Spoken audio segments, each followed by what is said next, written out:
Hi guys, magandang araw sa lahat. Wala tayong biyahe ngayon kaya ang content natin ngayon ay magko-quick reaction tayo sa bagong balita na panghaharas ng Chinese Coast Guard sa resupply vessels ng Pilipinas. Ang balita kasi binangga daw ng Chinese Coast Guard yung resupply boat ng Pilipinas.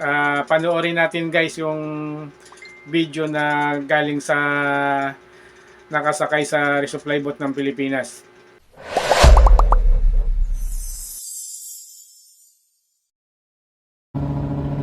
Ayan guys, makikita ang barko ng Chinese Coast Guard, no?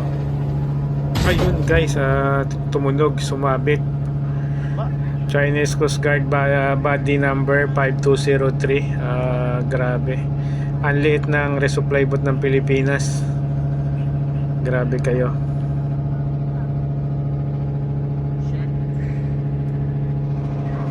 Ayun guys, walang nagawa yung mga sakay na resupply boat kung hindi kunan nila ng picture o video ang sumabit sa kanila. Ayan, kitang kita yung body number ng CCG, no? 5203.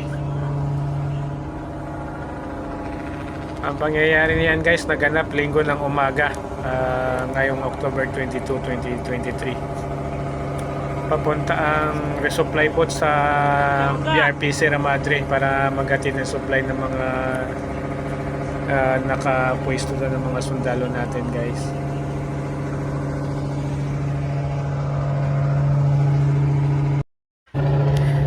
Kitang kita sa aerial footage na pinipilit ng resupply boat na maalpasan yung militia vessel at saka yung Chinese Coast Guard.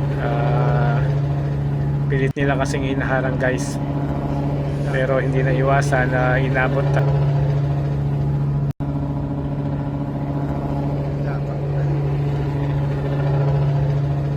sa di kalayuan guys. Makikita din sa aerial footage, no, na yung Philippine Coast Guard sinabit din ng Chinese militia vessels.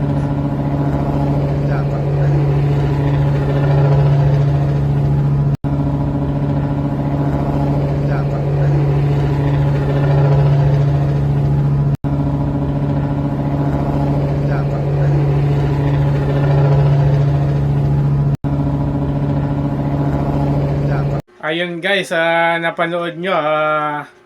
I-comment nyo na lang guys kung ano masasabi nyo tungkol sa nangyari, no, sa West Philippine Sea.